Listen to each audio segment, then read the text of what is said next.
min ke ñini kalin fando be anye jabu ko kakachaya ko lu be yoromi ko kinki be ko sunna mo ye biro de sigi be sunna mo do ke anye mai ko sunna mo ka biro kiriye ka sunna mo do ka anye mo be chogodi anyo foya anko silamiya ye jama kelende jama chamante al-islamu jama'atu la jama'ati jama kelende do jama chamante biro nunu kiriyele fanan kuma na la ya doni kibaw ye min fola na ya sura aw be ye sunna mo kelende aye biro min sigi biro into komi ni ko do be al-wala wal baraw ni an koni ko do de sigile an ka biro ko do de sigile mbambolo an ka biro la ni mo min farala an ka o ko la cinyado sawo cinyate sawo iyandoye me ni mo ma fara maso an ka hakilina wona an ka biro sigirani hakilina mununye o hakilina o kera cinyaye sawo o make cinyaye sawo ni mo ma fara an ka wulula an ni tekelege ni nye ka silamu de fara silamu fara palim alwara wal baraw kabiro sigi aw yere ka saratu ni ko nu hakilina do kire aw yere ye aka hakilina kera ciyawo yo make ciyawo an ko ni kabiro kabara chogo ye ninde ni mugo min farla an kan nununa ina an benna nununya anye kelenye hari na tigi kera fasire chogo chogo hakilina jengena umba bolo chogo chogo ni mugo min ko ni farla an ka an tala anye kelene hari na ya sura kas tigi bidiya uba bolo hakilina jengena umba bolo tel manka farla an ka doro an do de do ni mo mi ma fara auka hari na ya sura tigi be sunna de ka be tinya de ka be tawde ka be sunna de ka koko abafu abaka be delilaw de ka me amaso auta ma doro anu ana bariya ka bo mano te foila wo nimbiro sugu nin ka fo sugu ya haramu de islamiya sariyana parce que ni ne ka islamiya de fara mais ambe de sunna moy an ka biro sigi ka nyema bo an yere la pour an ka nyere deme ambe dina dawa minke qur'ana ni sunna ambe dawa minka makata salafu kata boro ka an ka nyogon demo oka ni e wadde gumbe minka na polo kola ube ni de gumbe minka aka jiya probulu ne feuna an ka nyogon demo la bashi tola sunna mo ka biro ni biro minye nununde bashi te nununa mais atambali ewa ante je ewa jengalonka ni mugo min are anka biro kono ni be e anka biro do yanka mamburu do de ni ye bidia ke domi ube katawra domi ube ya ala soso domi obe fuyede ibe konnanjade ika katawbe bangiyede ibe konnanjade be kiye uluna nyona bashi to ulula welu ye nyo utawana al birra wa taqwa ulu ye kan nyogonde me bato ni nyuma undela donc nin ka famu don ke bawu ye biro sugu munu faramu jama munu mbali no be silamiya fara aka fara nyogon ka hakilina udoka o hakilina ye ciyawo te ni mo min farla an kan ni hakilina wala ay iyandoye men ni mo min ma fara an kan ni hakilina wala har na ya sur ciyate itandoye ninde tebbe ne ambe sunna mo kelende ambe be wala like kata qur'ana ni sunna de ma hadafu kelende yanye ambe nyogon nyamara ni nyuma ambe nyogon fatani ka bo juma man ni kata min karani nyogon chambe nyogon bokata wala men nin kunye doron ka nyogon sembenta doro ka nyogon deme doro anka jiya ko nan kan nafulu ko min nana ma bashi tola don ko mo yemmi fonni ni biro ko la wayen ninde o otte menen ko fe ko o biro yi ba soro ewa kindola ye eminke ewa sunna mo ka biro nyemay ko ube kupu de da demisenu be balontan min ko be kupu da demisenu no nyogonche ube ta balontan ni nyogonda la kupu de be da wori de be duma ko be chogodi balonta ko ni nabe hada madel sugula ka bo ala koma ikajiya wajibu ni ala koma ko ye haramude don ko bashi te balonta minna hada madan yurama ke daidana amma balonta ka juguna ka tabuloi me an yere cewu dama an kan lawrabbe suturalendo wakati konkuru do konan ka ta nyugon soro yoro do lan ka balontan ke kan fari kuro nyana je ke ka fari kuro bo nyugona wakati konkuru ni kono ate alaka wajibi ciyambolo ate ko sebe ciyambolo wakati be antala lawraw suturalendo ceni muso manyagambe bashi te nim balontala ni nyede hada madenka entraînement nimbe ko entraînement ki fari bo nyugona don ko bashi te nim balonta sugula ama kaka jogona ka tabolo de wakati be tude tawbe balontande la ma ko yede mais aya kedo wakati afrelen do wakati munu min taw balaka jian wajibi na ka juma jian ko wajibi ko do ma taw bali alaka wajibi do ma anda makata nyogon sorance da makata nyogon soro yoro do lan kala wuro sutura lendo wakati kunkurun kuran ka balontanke kan fari bo nyona ka antermanke bashi tola mais balontan mi kakaw jogoye wakati be balonta aban sugula ka bo alaka farda sallu mani wajibu ma ani ka worida ni mogo min yedda ni ke ina worita ni balonta sugu ye haramude nin tebbe parce que anya fu ya signal an ko ciden ko la sabaqa illa fi salas fi nasli aw li qufi aw li hafiri sabaqa yemunye ciden ko tilonke ka worida tilonke la ni mogo min yedda ni ke ina worita ciden ko te daga fo tilonke saba biye kala fili ka tege jalla dege pour ka entraînement jahadunye abe daga ka sara dawla ni min yedda ni ke ibata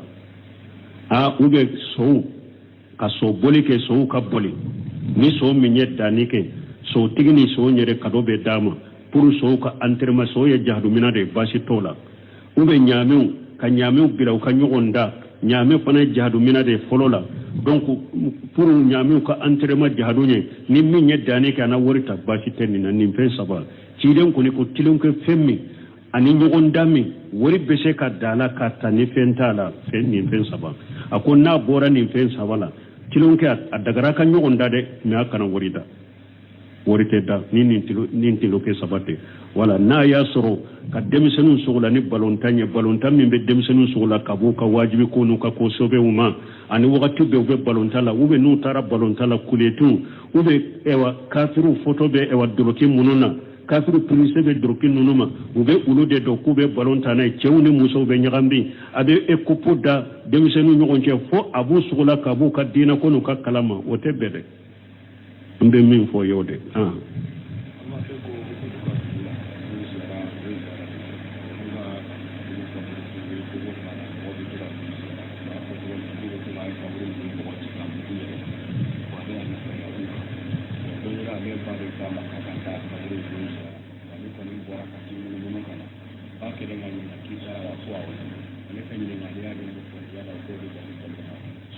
bo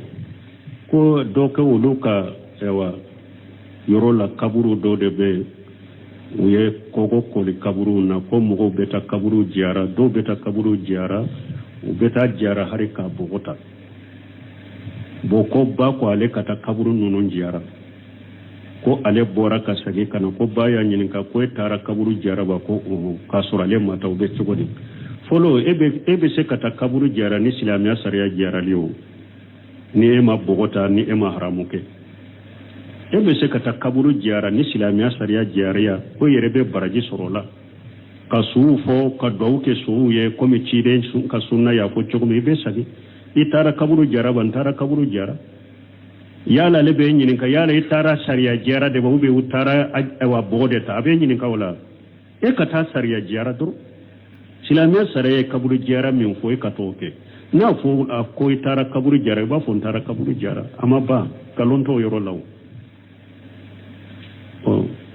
galonto yoro la mais na ya jaku yi kade kaburu jiara sugu minye kata bidiya jiara de kube sirku jiara ikata fo de ke wala ni bora kana ikontara amba fo ika ewa tawriya galon jele kanofo eka angane disukun kuno tawriya mana na fo itara iba fo itara mana eka lanyini etumba fe kata yoro mi kone ka sagi itara ikana eka dusuku ikanga nya kana keninye uba fo ninde ma atawriya to donc don ke bawo ko ninye galon ewa galon invitelier ni mo min tenya nu ba fe tibila galon na invité ni chokola mana eka kuma lanyini yiddu sukun kono ani bay kuma fo minye ale kan lanyini be ke minye uteke keleje ba fo ninde tawriyatu itara kabure jara wantara na eka lanyini ne koni tara mba fe kada yoro mi kasagintara kada yoro la ube ne tumba fe kabo ewa du kono doro kasagisira la kanantara yoro gol koni la kana e kan nganya ka ken ni yiddu sukun kono ale kan la nyini ale ba faami bolo ko e tara kabure jara kana donc nin kawsa gajon jele e kan nganya ni chogola parce que anyi an ko sarafu tumbe ninke amana buni hambali aka kalanden do be kalanden hakili kanyi kosobe ahmara ta fe derisu foyi ka ke kalanden ko fe parce que hakili kanyi abe derisu mina kalanden nkam mogo de nana awele ko ya soro be derisu la munana awele pu ko mako bala ahmad ibn hanbal bakki ka derisu de kalanden be jamala bo uye nyinin kali ko karasa be jamai nawa ahmadu ya bolo ko ni kete atege farala ako karasa teya karase be munyiniya atigi sagira ciden la nyine ahmada ko ceinte jamade la mais ahmada kala nyine ceinta le tege farainde la pura kana bo deresula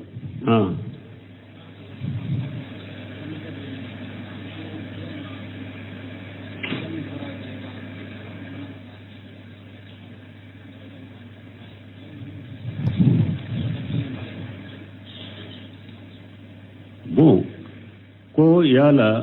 silamiya sare ko ni ce salira misiri la daraja mugani duru bay ni muso fana salira ka sur kono daraja baywa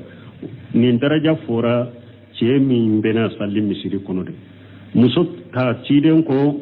muso ka salli o buyutuhunna ghayrul lahunna ciden ko muso ka salli ka sokono o de kausa misiriye me a daraja hakke minya mo fanye mugani duru fora de misiri salli baga cema de me ciden ko muso fana ka salla ka sokono kausa ima kana salli misiri kono ciden ya fo nin jogodel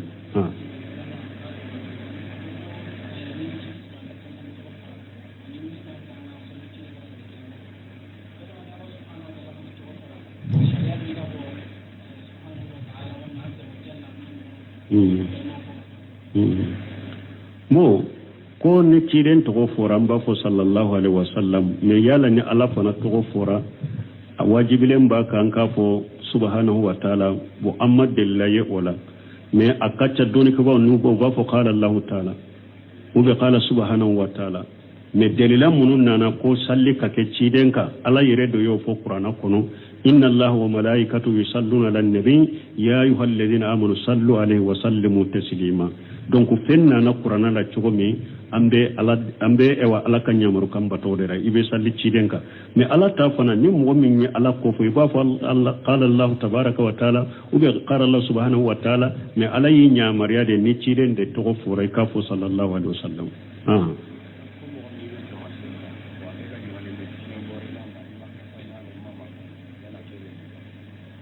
bo koni mo min be jama salila ko fiñe bora ela ema kasame ema mankamo be cugo ni e yere dankaniya soro ko fiñe koni de bora kasa bora o mankama bo dankaniya soro la fiñe bora salli ciñana de bo sallila do cide ñe mankanni kasa fo yoro min do de ko ni ne be sallira nsigile ne sigila abeke komin koro ko fiñe bora ka soro fiñe mabo avec commune koro ko fiñe de bora kasor dankania tembolo ko fiñe bora ciden ko nin tigla mo dema kana boy ka sallila foy ka kasame ube manka me dankania de soro ko bora na bora ka baybe munyene sallila salli ciena bo wa alaikum salam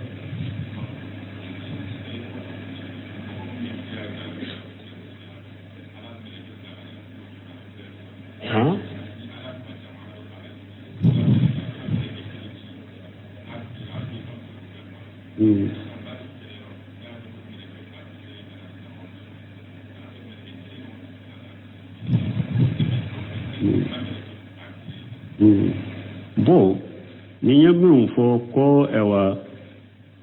an ko malikiya kelen perena nonu na ufatura ko malikiya kelen pere kan be sega jama halaki ko badiri do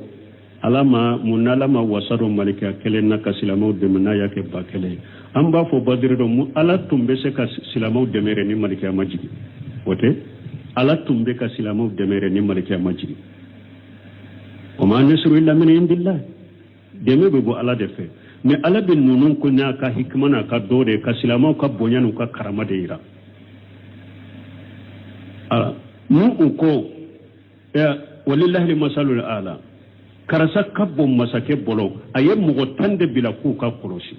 mo ta akelem to wayude bila onnofe udi e bonya e wa ubi ayem mo kelem bila nofe de donc o ye mu'minu ka bonya no ka karama de ala bolo n'a ye malikiya ba kelen jigi k'u dɛmɛ sinon ala tun bɛ se ka mu'minu dɛmɛ yɛrɛ a ma malikiya jigi yɛrɛ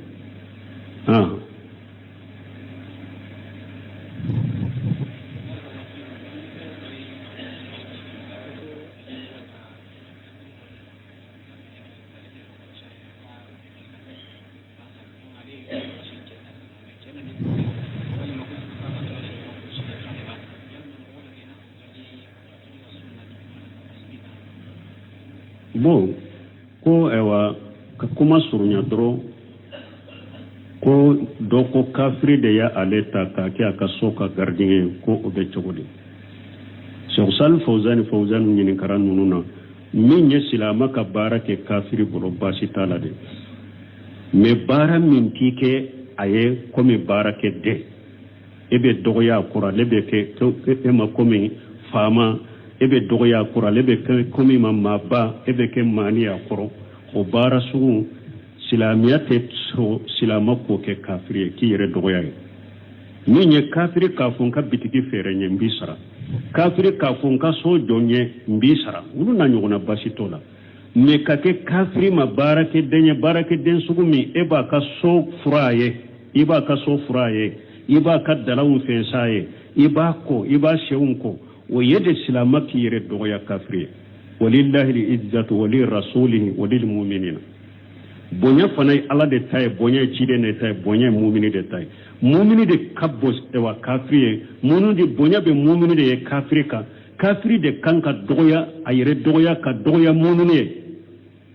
hatta yutul jiyatan yaddi wa hum saghirun kafiri de kan ka yɛrɛ dɔgɔya mumini ye mais silama man ka yɛrɛ dɔgɔya kafiri ye ka se o dɛgɛrɛ ma ka kɛ a ka so gardien e ka kɛ kafiri gardien ko e b'o kɔlɔsi o man ka kɛ i man ka kɛ kafiri ka gardien ye ko i b'o kɔlɔsi o ye de mumini ka yɛrɛ dɔgɔya kafiri o baara sugu tɛ bɛn silama k'o kɛ kafiri yɛrɛ dɔgɔya bɛ baara la kafiri ye a tɛ bɛn silama k'o kɛ kafiri ye mais baara min ye sodenw ni bitigi feere ɲɛ olu n'a ɲɔgɔnnaw sanni feere kun ye baasi tɛ olu la mais min ye k'a k'a ma gardien ye ou bien k'a k'a ma ka so furabaga ye k'a k'a ma ka daran fɛnsɛbaga ye k'a k'a kobaga ye o tɛ bɛɛ ye o ye de ka silamiya dɔgɔya kafiriya ye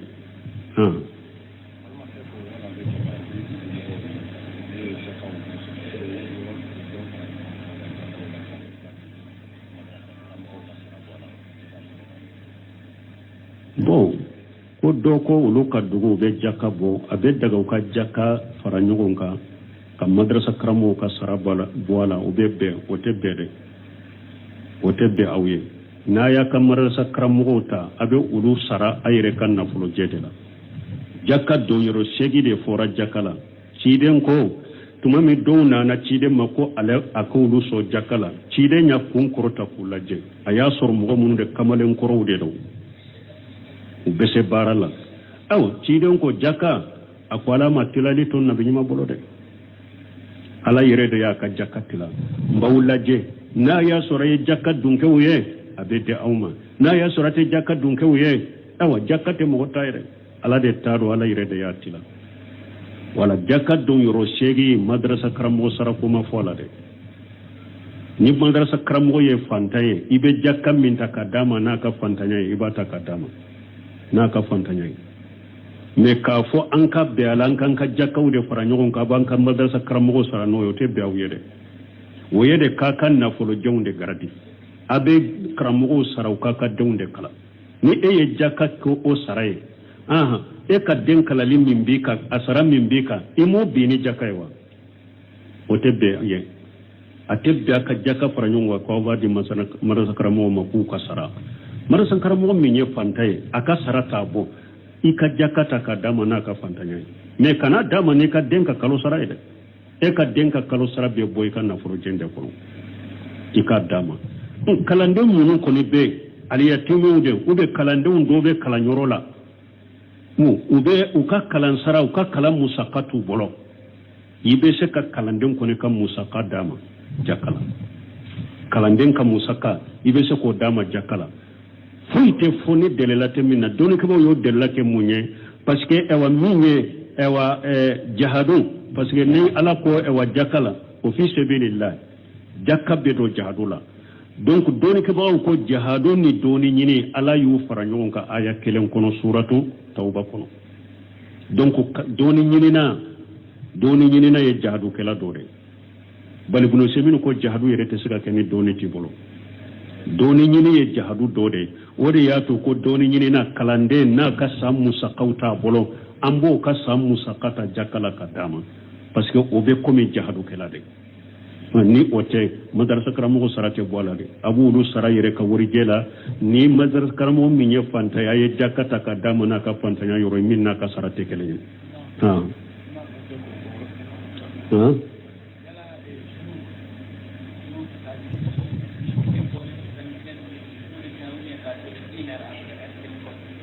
bon ko suru ko awatile boren ko feni 15 minutes ka salli mana suru ye munye ni hadisa nana ni ciren ko ni mo minye fajiri salli isigira inno da be jikirula tile bora ye arakam fula salli al muraddafalen be dima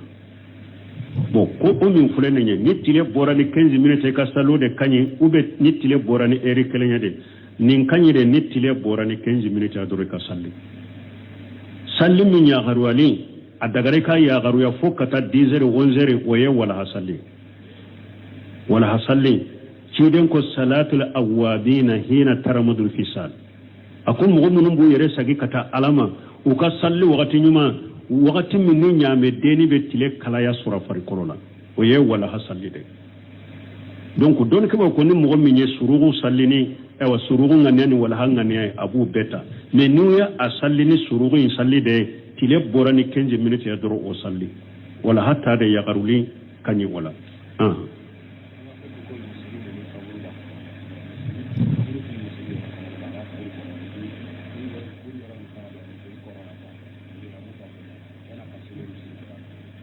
bon kwambal ma do ko misiri mi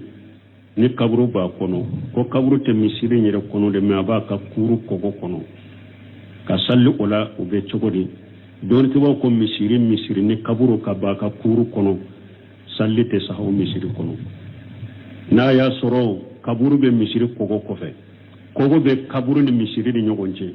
bashi to misiri sallila me misiri nyere kono na kaburu ba kono ube akuru kono na kaburu ba kono sallite saha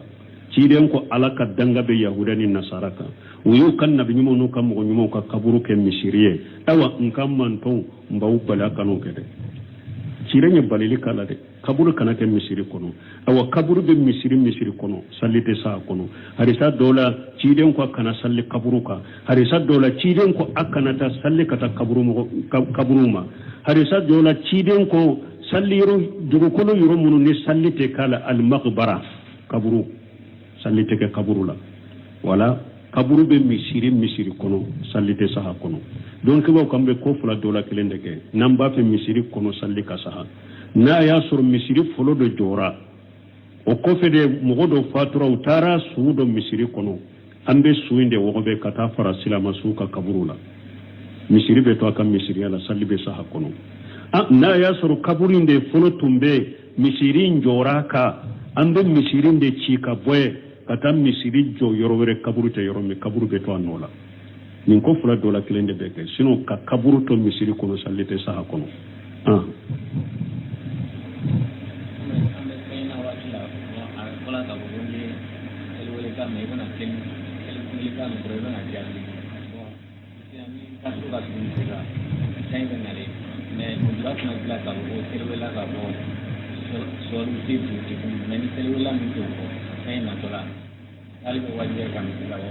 bon ko ni nyami fodro ni sai wa salli bake ka wole sanji bena ni e bore e be nyigi afora sunnat kono hadisa dola ko ni sanji bake kana salli wole la na ye salli wala ka fo ye sallaka sokono o kore no ya diraw ma harina mona misirla ko ni salli wole la min bofo min mo na mo fo misiri nali wajibi misiri na nali ma wajibika ne yere kono yaado ko sanji bake kana nimbora be nyigi wujura diri mai ka salli ka sokono har ni salli wala na ma fo ay sallaka sokono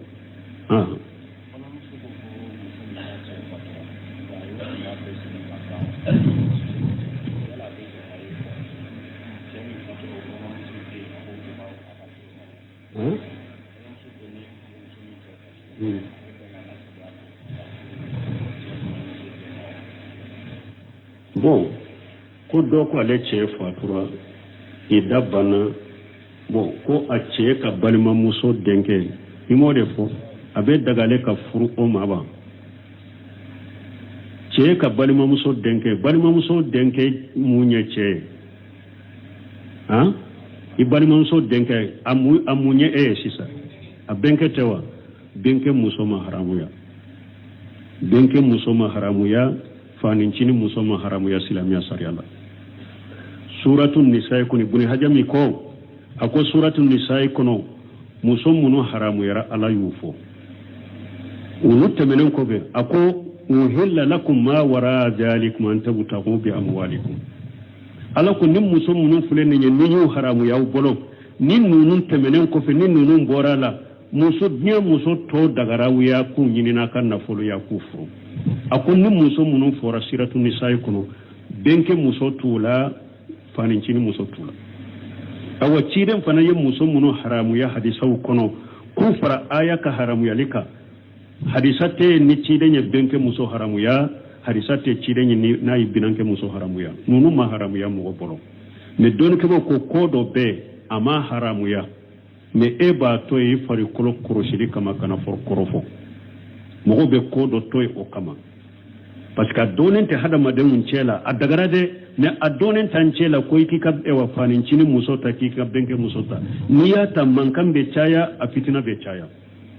ni fan dɔ sɔnna ni e ka mɔgɔw sɔnna i b'a sɔrɔ muso ka mɔgɔw tɛ sɔn fitina bɛ se ka wuli ou bien e yɛrɛ bɛ se ka kɔrɔfɔ i y'a ye ale fana ma muso si ye diɲɛ kɔnɔ n'a benkɛ ka muso tɛ k'u dɔ ma haramuya mais i b'u to ye i farikolo kɔrɔsili kama ciden y'o ɲɔgɔnna kɛ dɛ abdullahi ibn ubay munafiki ninnu sariya la ciden ye munafikiw dɔ ni munafiki dɔnna silamɛya sariya la k'a fɔ karisa munafiki de nifaqul akbar sariya y'a yira i ka faga mais mun na ciden ye munafikiw fagalen tɔ ye a ko ni ye ninnu faga sisan u b'a fɔ i ye muhamadu ye minnu b'a nɔfɛ a m'olu yɛrɛ tɔ ye o nin bɛ mɔgɔ wɛrɛ de tɔ ye ciden ye munafikiw fagali tɔ ye nin de kama a ko mɔgɔw kana taa fɔ i y'a ye minnu bɛ muhamadu yɛrɛ nɔfɛ sunu tila a b'a kɛ ka olu yɛrɛ faga o janko mɔgɔ wɛrɛ ciden ye munafikiw fagali tɔ o de kama tuma min a taara alikaba a ko an b'a ye tuma a ko i ka mɔgɔw u dɔntɔ kura de don silamɛya kɔnɔ fatu maka a ko i ka mɔgɔw dɔntɔ kura don silamɛya kɔnɔ n'o tun tɛ n tun bɛ alikaba ci ka sagi k'a dila kura ye ibrahima tun y'a dila k'a bila hakɛ min na si pase minnu kan n tun bɛ a ci k'a dila o cogo la ka da fula k'a la k'u dalakɛɲɛ dugukolo ka da fula k'a la i bɛ don ni nin da i bɛ bɔ ni nin da ye mais n'i y'o kɛ sisan i ka mɔgɔ dɔntɔ kura don silamɛya la u tɛna faamu u bɛna fitina dɔw bɛ se ka bɔ silamɛya kɔnɔ fana u b'a fɔ i y'a ye hari a ka mɔgɔw ye alikaba dila cogo min a fɔ ibrahima ye alikaba dila cogo min a y'a bɔ o cogo fana la donc o ciden ye alikaba cili to ye a y'a to ye a y'a sɔrɔ cogo min voilà a ye alikaba cili to ye donc kow dɔw yɛrɛ bɛ ciden yɛrɛ y'u to ye a farikolo tangali kɔrɔsili sababu la ni hadamadenw ka kuma sababu la donc nin kosɔn hadamaden k'u ye k'u tɛ i kana mɔgɔw dɔ kabulaw dɔ fitina kɔnɔ ou bien i kani farikolo di mɔgɔw ma kɔrɔfɔli la o de ka ɲi sinon silamɛya sariya ma haramuya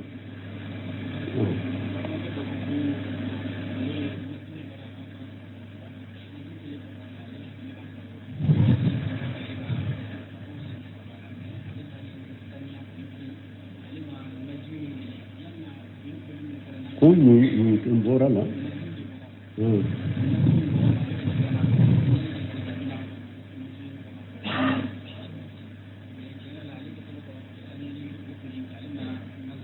mani ou bien majum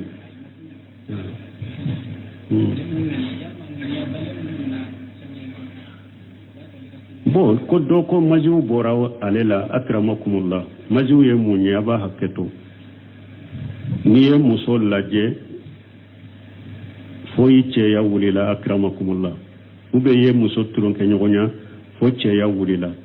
bon ni cɛya bɛ sumaya ka da ji min bɛ bɔ a la u b'a fɔ de ma majiw ko o bɔra ale la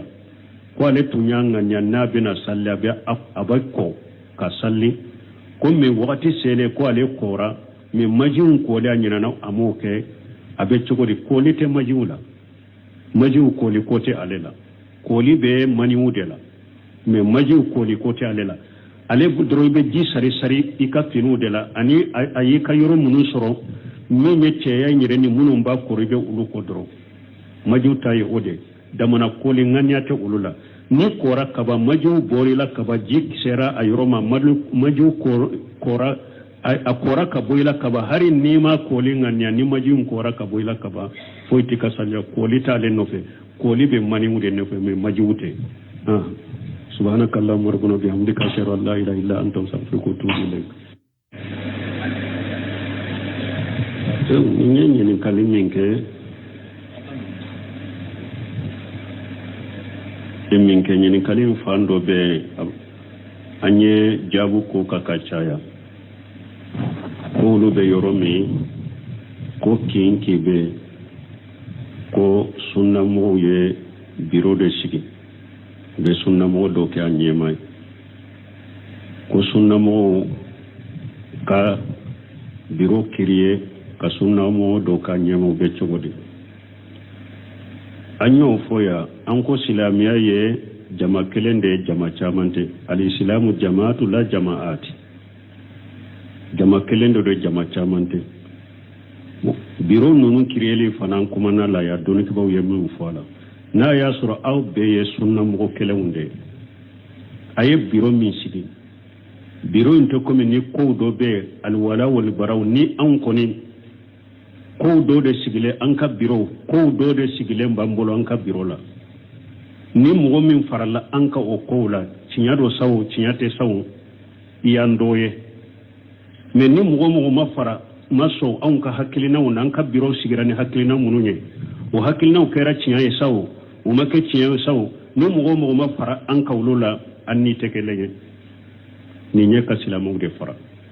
silamu fara palim alwara wal baraw kabiro sigi aw yere ka saratu ni ko nu hakilina do kire aw yere ye aka hakilina kera cinyawo o make cinyawo an ko ni kabiro kabara chogo ye ninde ni mo min farla an ka nununa ina an benna nununya anye kelenye hari na tigi kera fasire chogo chogo hakilina jengena umba bolo chogo chogo ni mo min ko ni farla an ka an ta la nye kelene hari na ya sura kas tigi bidia uba bolo hakilina jengena umba bolo tel manka farla an ka doro an do de do ni mo min ma fara auka hari na ya sura tigi be sunna de ka be tinya de ka be tawde ka be sunya de ka koko abafu abaka be delilaw de ka me amaso auta ma doro anu ana bariya ka bo manu te foila wo nimbiro sugu nin ka fo sugu ya haramu de silamiya sariyana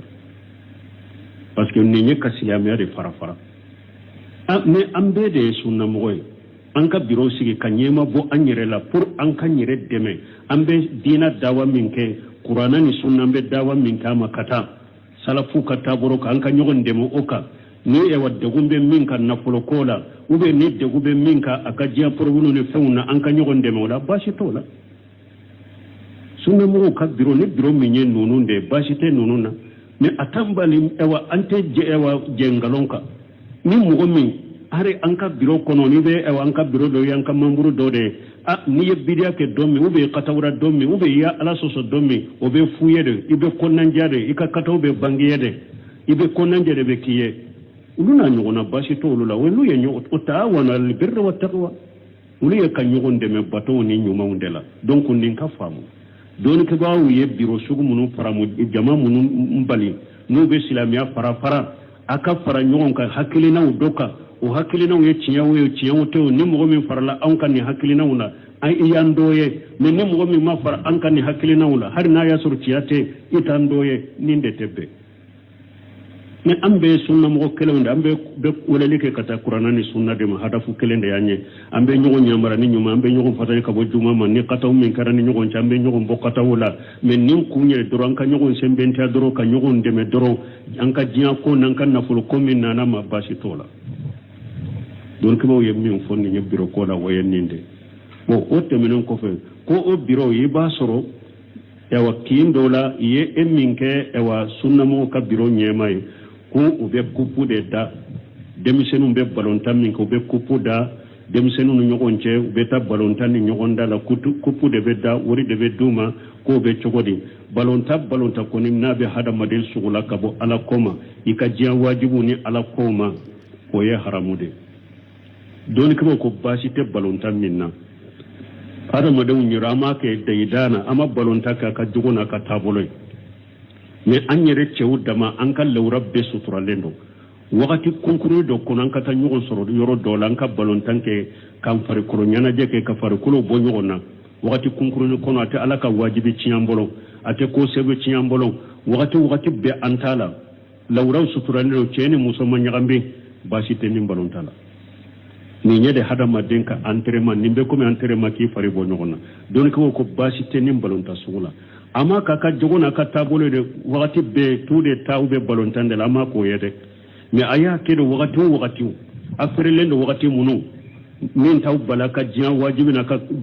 jiyan ko wajibi ko do ma taw bali alaka wajibi do ma anda makata nyogon soranche da makata nyogon soro yoro do lan kala wura sutura lendo wakati kunkurun ko ran ka balontanke kan fare bo nyona ka antermanke bashi tola mais balontan mi kakaw jogoye wakati be balonta aban sugula ka bo alaka farda sallu mani wajibu ma ani ka worida ni mo min yedda ni kayna worita ni balonta sugu ye haramude nin tebbe parce que anya fu ya signal an ko ciren ko la sabaqa illa fi salas fi nasli aw li qufi aw li hafiri